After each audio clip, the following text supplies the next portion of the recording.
Penandatanganan berita acara pelantikan oleh Presiden Republik Indonesia dan Prabowo Subianto dan Gibran Rakabuming Raka resmi menjadi Presiden dan Wakil Presiden RI 2024-2029. Dalam pidatonya, Presiden Prabowo Subianto mengingatkan para pejabat bekerja untuk rakyat, bukan untuk diri sendiri dan kerabat. Prabowo menegaskan kekuasaan adalah milik rakyat, karena itu rakyat harus bebas dari kemiskinan, kebodohan, penindasan, dan penderitaan. Kita harus selalu ingat, setiap pemimpin dalam setiap tingkatan harus selalu ingat, pekerjaan kita harus untuk rakyat.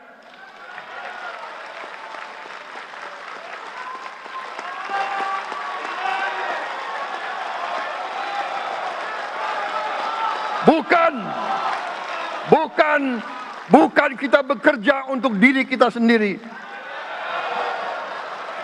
Bukan kita bekerja untuk kerabat kita. Bukan kita bekerja untuk pemimpin-pemimpin kita. Pemimpin yang harus bekerja untuk rakyat. Pasca dilantik malam harinya, Prabowo pun langsung mengumumkan nama-nama pembantu kabinetnya di Istana Kepresidenan Jakarta. Total ada 109 orang anggota Kabinet Merah Putih. Sebagian menteri dan wakil menteri yang dipilih Prabowo Subianto merupakan mantan menteri era Kabinet Joko Widodo. Para menteri pun akan dilantik pada hari ini. Bahwa setelah saya dilantik pada tanggal 20 Oktober 2024, malam harinya saya akan umumkan Kabinet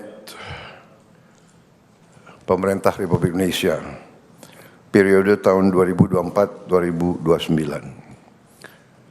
dengan kesepakatan para ketua umum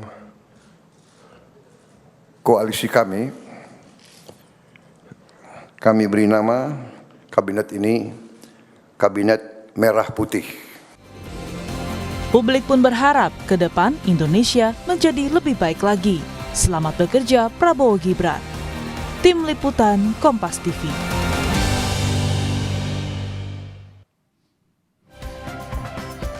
Saudara Presiden dan Wakil Presiden Republik Indonesia Prabowo Subianto dan Gibran Rakabuming Raka hari ini akan melantik anggota kabinetnya, yakni Kabinet Merah Putih. Sejumlah harapan di pemerintahan baru pun disuarakan masyarakat. Dengan ditambahnya jumlah kementerian, bagaimana pemerintahan ke depan efisien mengentaskan pekerjaan rumah pemerintah sebelumnya.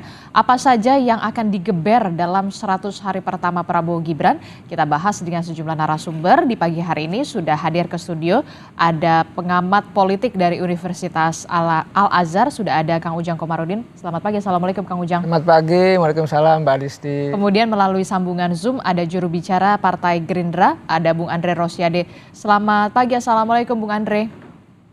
Selamat pagi, Waalaikumsalam, Adisti, Kang Ujang, selamat semuanya, selamat pagi. Oke, saya ucapkan selamat dulu ya untuk beberapa nama dari Partai Gerindra yang sudah menduduki posisi menteri dan juga wakil menteri ya, tinggal dilantik hari ini ya, Bung Andre. Ya, terima kasih. Ya, Bung Andre, ini kan kalau kita lihat ya, hari ini nanti menteri dan juga wakil menteri, kalau wakil menteri nanti sore, untuk menteri Kabinet Merah Putih nanti jam 10. Nah, saya mau tanya dulu, pemilihan nama Kabinet Merah Putih ini seperti apa sebenarnya? Adakah makna tersendiri atau seperti apa, Bung Andre? Seperti yang disampaikan Pak Prabowo tadi malam bahwa inilah nama yang disepakati oleh beliau dan Mas Gibran dengan seluruh pimpinan partai koalisi. Ya, disepakatilah nama Merah Putih ya. Saya tidak terlibat di situ, tapi yang saya tangkap ya semangatnya adalah semangat Merah Putih. Bagaimana Pak Prabowo, Mas Gibran akan memimpin kabinet yang bekerja untuk kepentingan Merah Putih. Itulah dasar pengambilan nama Merah Putih. Oke. Sepertinya kita mengalami gangguan komunikasi dengan Bung Andre Rosiade, tapi sudah dikatakan bahwa memang Pak Prabowo dan juga Gibran Rakabuming Raka menamakan nama kabinetnya adalah Kabinet Merah Putih. Yang harapan optimis kabinet ini.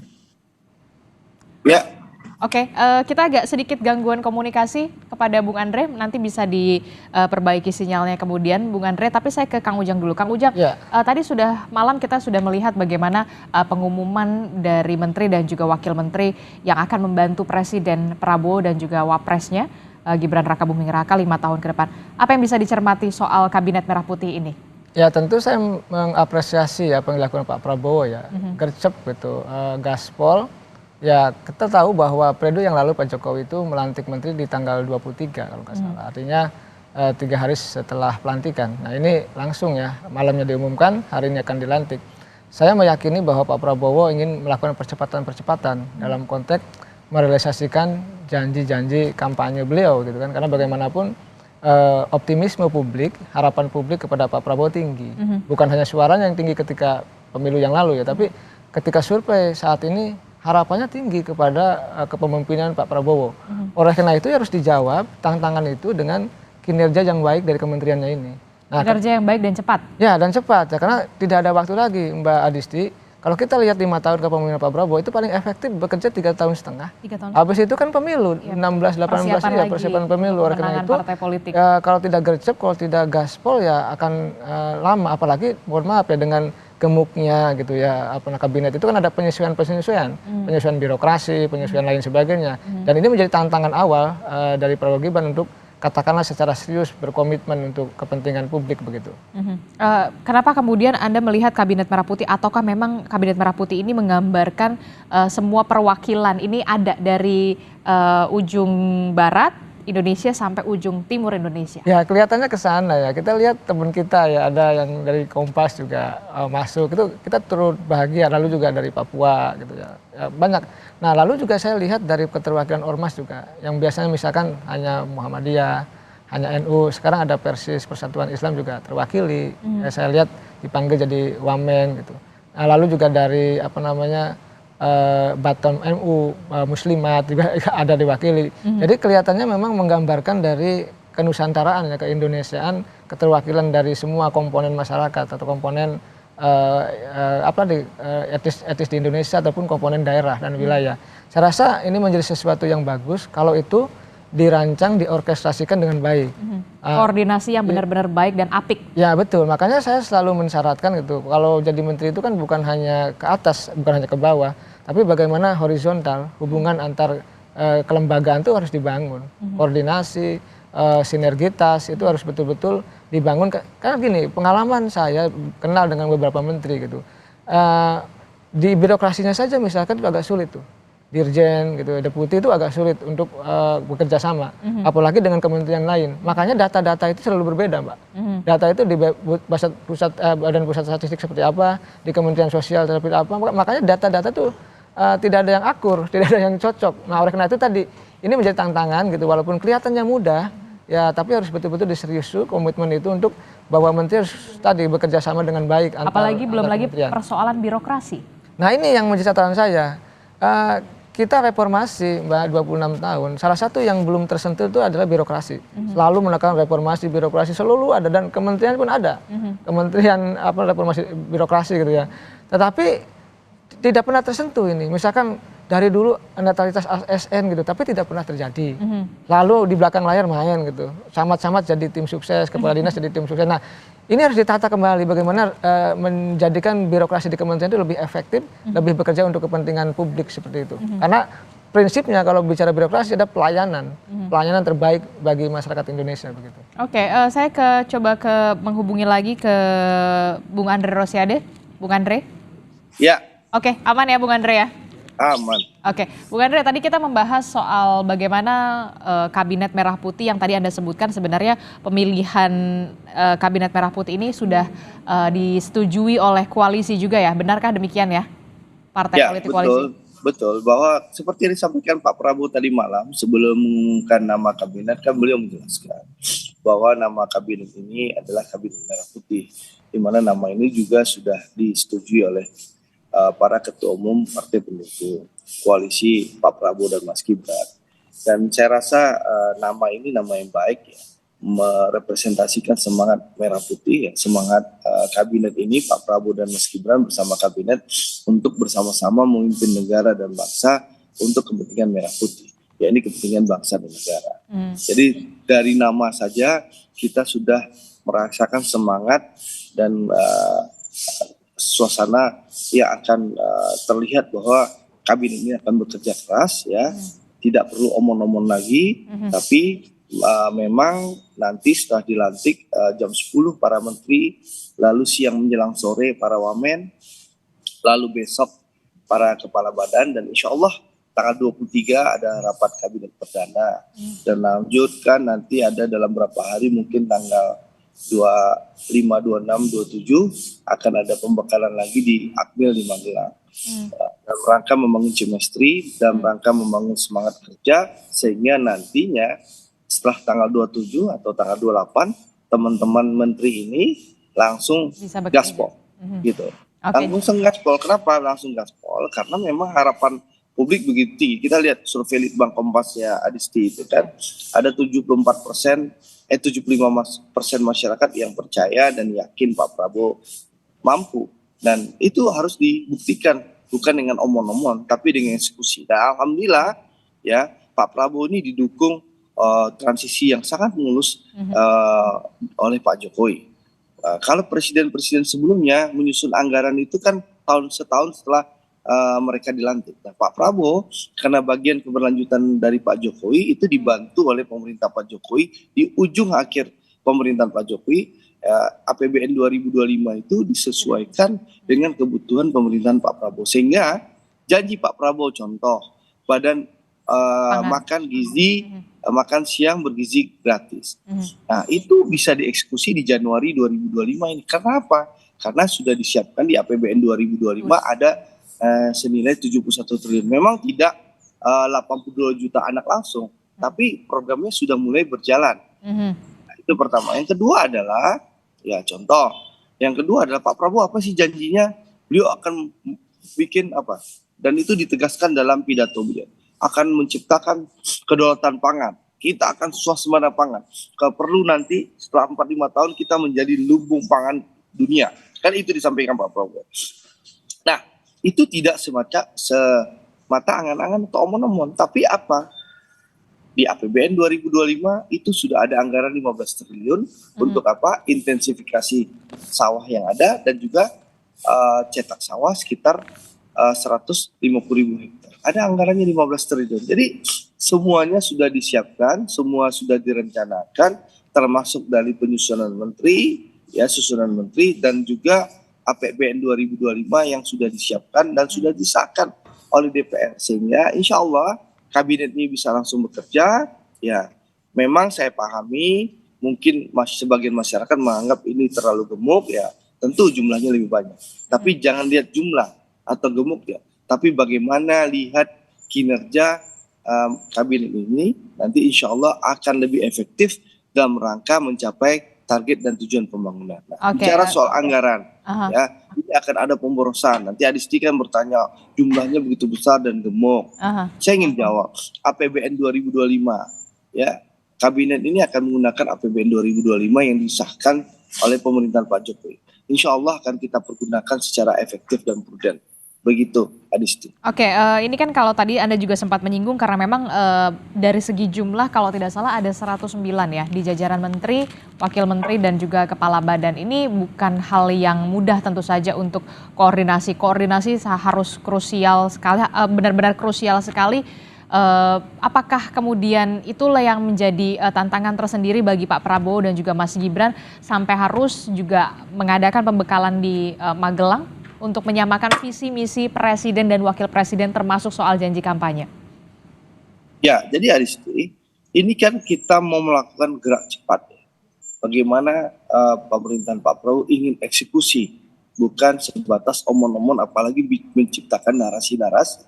Nah, untuk itu tentu semua harus dipersiapkan. Ini banyak orang baru, mungkin tidak saling kenal, tentu harus diciptakan situasi dan chemistry yang ada. Nah, itu sudah dilakukan oleh Pak Prabowo. Pertama, beliau melakukan pembekalan sebelum menteri-menteri ini dilantik.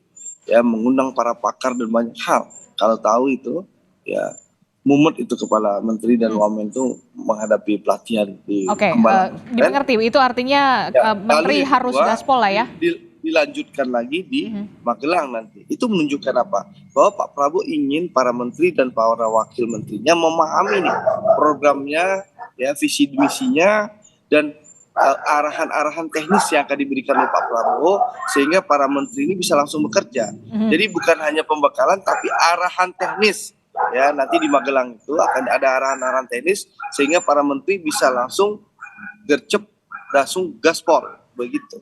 Oke, di Magelang akan ada arahan teknis kepada para menteri dan juga wakil menteri begitu ya. Nah, ini kan kalau kita tahu ya, Bung Andre, apakah dengan kabinet yang kementeriannya ini lebih difokuskan? Karena ada kementerian yang kemudian bahkan dipecah, satu kementerian tadinya bisa dipecah menjadi 3. Kemudian apakah ini jika kita tidak ingin hanya menyebutnya dipecah, ini akan mempertegas pembagian kerja Prabowo Gibran atau seperti apa?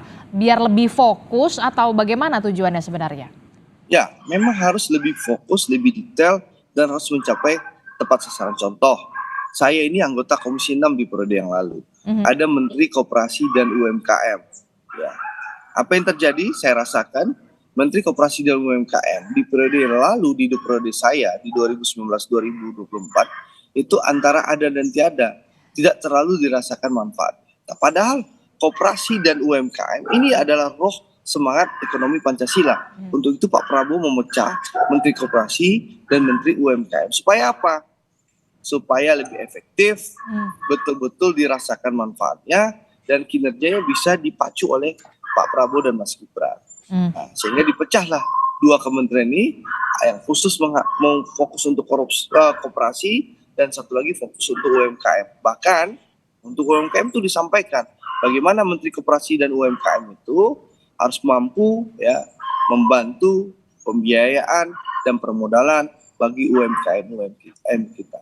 Jadi ini akan lebih detail, akan lebih fokus, dan akan lebih kerjanya lebih terukur seperti itu. Oke, lebih terukur, lebih fokus, tapi kemudian tadi disebutkan oleh Kang Ujang tantangannya ini juga karena ada birokrasi di sana, kementerian yang dipecah itu kan perlu waktu untuk beradaptasi lagi. Nah, begini, Adisti. Nah, nanti ini sudah dipikirkan oleh Pak Prabowo, ya.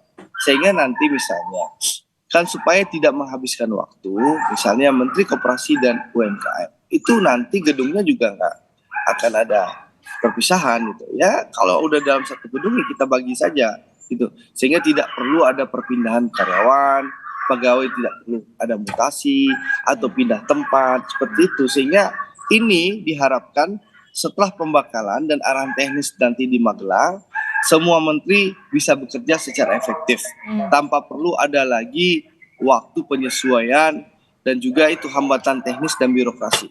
Itu sudah dipikirkan oleh Pak Prabowo dan tim pendukung Pak Prabowo, sehingga nanti tidak akan ada contoh ya, Menteri Kehutanan dan Lingkungan ya, itu kan ada 2 yang terpecah.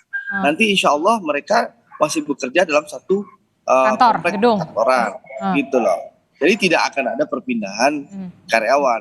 Cuma job desk-nya saja yang lebih difokuskan menurut Anda begitu, Bung Andre? Betul, semuanya sudah dipikirkan oleh Pak Prabowo dan Mas Gibran. Yang jelas kabinet ini ditugaskan setelah pembekalan dan mendapatkan arahan teknis di Magelang, mereka akan bekerja keras, langsung tancap gas, gaspol supaya apa? Supaya seperti yang disampaikan Pak Prabowo, bahwa pejabat itu harus bekerja untuk kepentingan rakyat, bukan untuk kepentingan kerabat. Gitu lah. Oke, baik. Kalau kita lihat ya, Bung Andre, ada 7 Menko kalau tidak salah.